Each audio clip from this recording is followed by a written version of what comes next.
विवेक बस में चढ़ के जाता रे जाता रे जाता रे।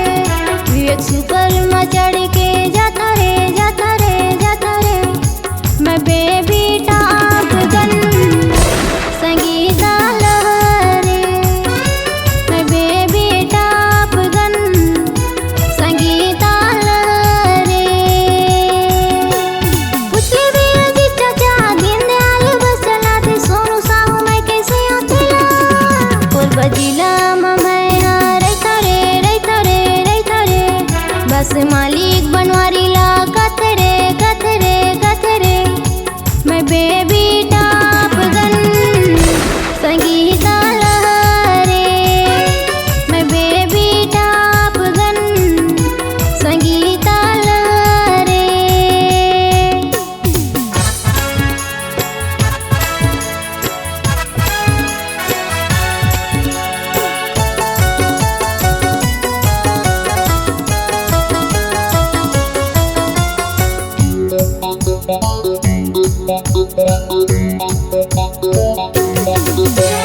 हरी दी बजाले आते विवेक सुपर बस रे।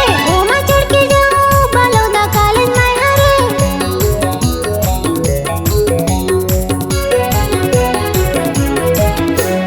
लेवई डोंगी पिंडी मोड़ी बस से मैं चढ़ू रे। जाऊं मैं हरी दी बाजार कॉलेज रे।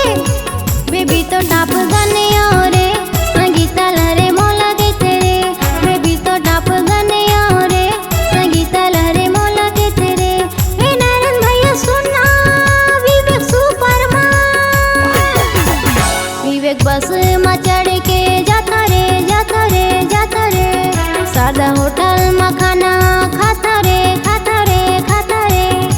मैं बेबी टॉप गन संगीता लहरे।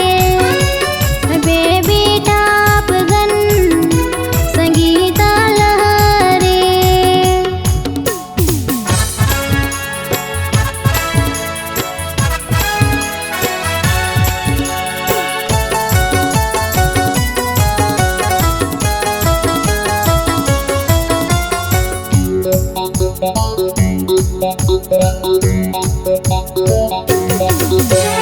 बलौदा के होटल वाला राहुल भाई आले। पूछले भी कैसे टॉप गन कहते रे।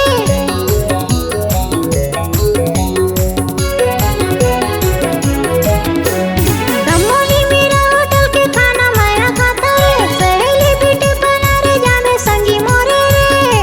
मिनी तो माता मोला कहते रे संगीता लहरे मोला कहते रे। मिनी तो माता मोला कहते रे संगीता लहरे मोला कहते रे। हे कमल भैया सुनना विवेक सुपर विवेक सुपर में चढ़ के जाता रे जाता रे जाता रे। कोरबा जिला में मैं रहता रे रहता रे रहता रे।